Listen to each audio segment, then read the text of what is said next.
윤석열 대통령이 아시아태평양 경제협력체 에이펙 정상회의와 주요 20개국 G20 정상회의 참석차 모레 5박 8일 일정으로 출국을 합니다. 대통령실은 회의 참석을 계기로 한일 정상회담을 비롯해서 더 많은 국가와 정상회담을 하기 위해서 일정을 조율하고 있다고 했습니다. 취재기자 연결해 들어보겠습니다. 조영성 기자 전해주세요. 네, 김태욱 국가안보실 1차장은 윤 대통령이 오는 14일부터 페루 리마와 브라질 리우데자네이루를 잇따라 방문한다고 밝혔습니다. 특히 이번 에이펙과 G20 정상회의 기간에 윤 대통령은 일본을 비롯한 주요국 정상과 개별 양자회담을 잇따라 진행할 예정이라고 말했는데요. 김태욱 1차장의 관련 발언 직접 들어보겠습니다.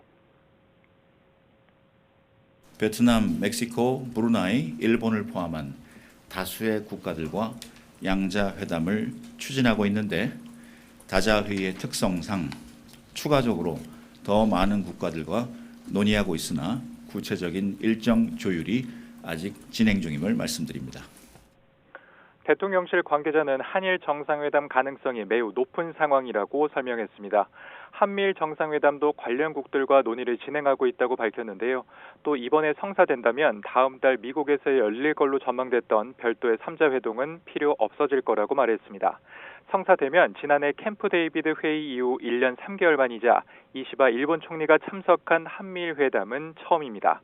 이와 함께 시진핑 중국 국가주석과의 한중 정상회담도 추진되고 있습니다.